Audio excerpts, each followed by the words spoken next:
What's up? How we doing? How we doing? How we doing? Saturday morning, 11:30. Just got done with the shower. Shit and shave would be the saying, obviously. You can tell we didn't shave. I want to start off by talking about the past year. We have now officially lived in Massachusetts for 1 year. It seems like we've been here forever already. A lot of you have been keeping up, I'm sure, with my life because it's just so interesting. But for those of you that have not been, we can talk about it a little bit. Maybe the reason we moved overall was just to get out of Indiana. People ask us, well, why did you move? The taxes are higher. The traffic's worse. The people are assholes. I mean, that's true everywhere. Monetarily, it doesn't matter. I mean, we're going to all pay taxes. Yes, it's higher cost of living out here. But at the same time, money isn't everything. Happiness is more my speed. And people also warned us of the culture shock moving from Indiana to becoming a Yankee, I guess, as they would classify it now. The only interesting culture shock that actually drives me insane is that people out here don't know how to drive at all. They definitely didn't go to the same driver education school that I went to. That's for damn sure. I'm pretty sure they were instructed to just as soon as they get on the freeway, they go all the way to the left lane and they stay there until it's about a quarter mile from where they need to get off the freeway. And then they figure out how to get across 3 lanes of traffic without killing anyone. Now, this obviously doesn't work out too well. It causes a lot of ass riding. It causes a lot of that mentality. Well, I'm going 5 over, so I can be in the left lane because I'm going over the speed limit. No, you idiot. The left lane is for passing, so traffic can flow past the semis and the slower people who are supposed to be in the right and middle lane. But for some reason, I have never in my life experienced the type of tailgating and the type of cutting off that goes on anywhere I've lived ever, except this state it's astronomical. The amount of people that you can see it. They'll just get on the right lane and they'll just into the left lane, and you can get behind them and do an experiment and watch them go 20 miles, never switch speeds, never switch lanes, and then as soon as their exit comes up, they're like, oh shit, I gotta get over, and then that's when the first time they're actually going 75 or 80 is to speed up so they can get over to get off their exit. Mind blowing, completely mind blowing. I've never ever, like I said, I've never ever seen anything in my entire life, and it is super frustrating and also super dangerous. There are wrecks on what you call the Mass Pike on a regular basis. We're talking 2 or 3 a day, 2 or 3 in the afternoon, because you know that people are now having to pass on the right. So when you're passing on the right, that causes people that are merging onto traffic to slow down and blah, blah, blah. And the whole freeway just gets fucked for miles. It's like one of my friends described it as an accordion. It's kind of like everyone bunches up and then it spreads out and then we bunch up again. It's so insanely crazy. And I guarantee it, that's why the term Masshole came along, because there is nothing more frustrating than sitting behind someone and not being able to pass them. So if you're one of those assholes that thinks that since they're going 5 over, then they can be in the left lane, first of all, fuck you. Second of all, move out of the left lane because it is strictly for passing. Now, that brings me to my next topic, speaking of idiots. Now, the Area 51 stuff was supposed to be going on today, or I think it's all weekend, actually. But I was simply excited at first. I was like, hell yes, we're going to clear the earth of at least 1 million people because they're going to show up and charge Area 51 and everyone's going to get shot and we won't even have to worry about those people anymore. Why are you looking out for stupid people? I was super excited. But, you know, if you've ever done a Facebook event and invited people, like I think they said that 2 million people were going to show up. So you automatically divide that in half, because when people click yes on Facebook or I'm interested in an event, most likely means they're not going. Now, yes is a little bit more So I'd say if they click yes, there's like a 60% chance that they're actually going to attend the event. So let's take that into account. So let's say that, even if 1,000,000 people showed up to get slaughtered by the military, I would have been happy. We don't need those type of people walking the planet anyway. But what I saw today when reading the New York Times, the tweets and the pictures of how many people showed up and how they showed up was a little bit disheartening. I'm gonna switch to the other screen so we can look at this right now. I mean, look at this shit. Look at this shit. Locked up for what? Question mark. Like, I was expecting people to be in like battalion gear, swatted up with rifles and showing up with rockets. No, it's just a bunch of fucking millennials who don't have jobs and have nothing else better to do with their time. Now, I do appreciate some of these signs. Maybe we can zoom in here. It says locked up for what? That's kind of funny, not really. Clap alien cheeks. Now that's pretty good. And then raid that alien booty. Now, like I said, I'm kind of disappointed. I was hoping we could get rid of a few of these derelicts who have nothing else better to do but contribute their stupidity to society.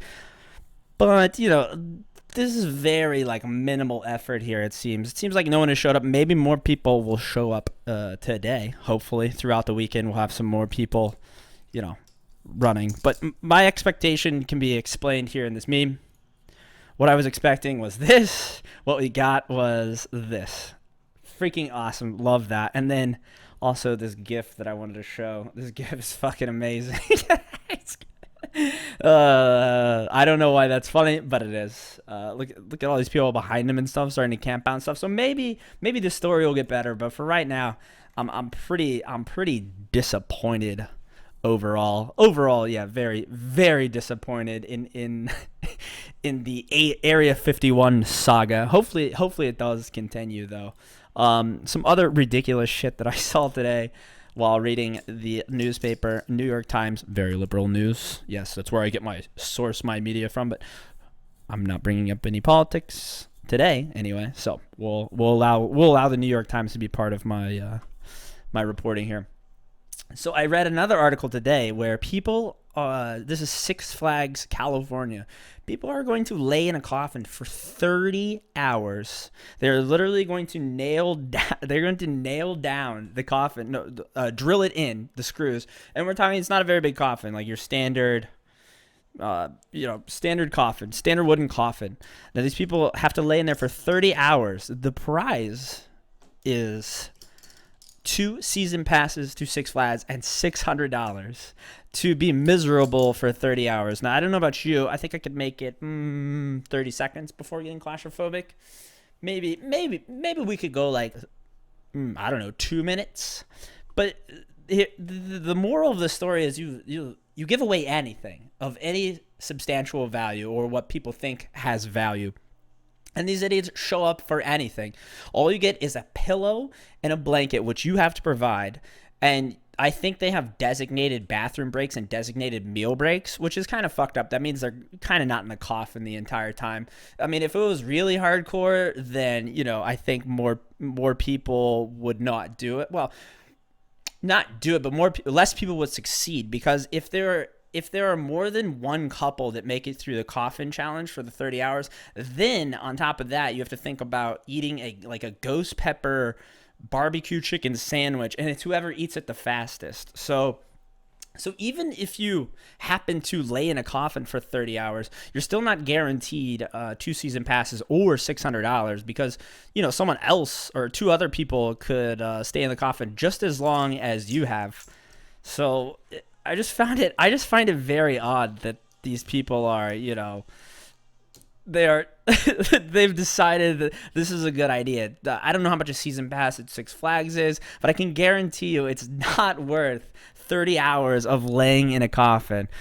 Plus it reminded me of, I think this was when Nintendo Wii came out, and they did a water challenge to see who could drink the most water, and someone actually ended up dying from water poisoning. That goes to show you that people will do anything for any, I think the Wii was worth $400, but was it worth your life? I don't know. It's hard to tell. I mean, it's crazy times we're living in. Crazy, crazy, weird, silly times we're living here, especially in the United States. We need to get our shit together. The other thing that's been big in the news, and not necessarily, I guess it's on a more serious topic, but also the misinformation on the topic is also creating more hysteria than it is informing the public. I believe we're doing a pretty poor job of informing the public with actual details because let's be honest, all news now, people don't read. Millennials don't do that shit. I don't read as much as I should. So usually people are attracted to headlines because they're never going to read the article. Social media has created an environment in which you call it clickbait. Usually you call it clickbait, and the more catchy the title is, or the more absurd the title is, people are more likely to click on it. But usually people don't click on that shit at all. I don't know about you, but when I'm scrolling Facebook, I'm usually looking for someone to troll, and if I post a headline, it's usually for trolling purposes. So the more outlandish the headline, the better. So I think that this next issue has been, blown way out of proportion because of headlines like, oh, this is an epidemic and hysteria. And what I'm talking about, if you haven't heard about it, and I'm sure you have, I mean, it's been all over the place, is vaping. Now, it's definitely, we definitely knew that it wasn't healthy. It was made to be a healthy alternative for smoking cigarettes. But let's look at it from just a baseline. We know that it is bad for you to inhale anything into your lungs but oxygen. Now, this is no surprise to me. This is no surprise to you. But it is a surprise to a lot of people, apparently. Oh, I thought vaping was harmless and yada, yada, yada. But it tastes so good and it keeps me off cigarettes. But I mean, now we're like 10 years into this vaping thing, and now we're starting to see some problems. But the thing is, most of these problems, if not all of the problems, have been from illicit THC cartridges. Now, when I see someone saying that these cartridges were $20, now number one, no quality THC cartridge is $20. Here in the great state of Massachusetts, where weed is regulated, they are $60, I think, for recreationally, and $50 for medical patients. But they also are heavily regulated. They know what's going into the cartridges. They're QA'd, they're tested. It's regulated by the government. Now, the thing is that people are like, oh, these carts, they're super cheap. Yeah, it's because they're probably about 5% THC oil and then 95% filler. And filler could be anything from flavoring to vitamin E acetate, which they think is the main culprit in these lung problems that we are seeing. But here's some common sense. And I know this is hard because when you are a teenager or even a young adult, you do make some questionable decisions. But if you are buying $20 THC cartridges, you got to stop. That shit is gonna kill you. That shit is definitely cut. It's just like what they used to do with cocaine. They would step on it, and the quality of the cocaine would get worse and worse and worse. Now, thankfully, I think that people will hopefully react or overreact to the situation, but I don't want it to overreact to the situation to where it causes people to be misinformed. And that's what's happening right now. Like, there's definitely an underlying agenda. We don't exactly know what the underlying agenda is. We can assume that the underlying agenda is that Big Tobacco didn't get their cut and they're pissed. And then people will say, well, Juul is owned by Big Tobacco. Yeah, but overall, Big Tobacco has really lost out on this huge market of vaping, and I think they're pissed. Usually when you have a problem like this, or overreaction or hysteria revolving something, you usually just follow the money. So if we follow the money, I assume it's leading us back to Big Tobacco. My favorite thing about all this vape hysteria and all this stuff surrounding the smoking and the children, that's why we have the hysteria, because we're trying to protect the children. Well, we didn't have a problem with 35 different flavors of vodka.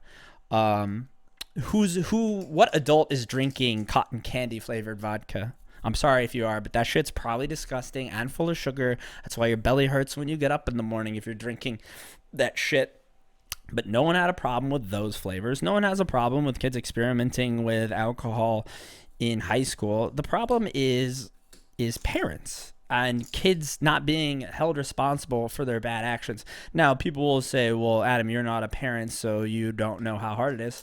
Yeah, that's true, but I can make observations and draw on the assumptions that I have for when I was growing up, and a lot of the kids that I saw that were participating in activities like drinking or smoking cigarettes or any other illegal activity were doing it under the guise of their own parents.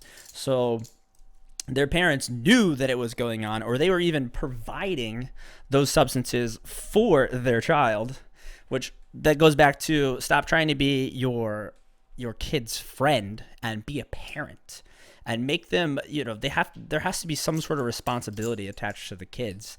And it's not, you can't be blaming, you can blame the tobacco companies, you can,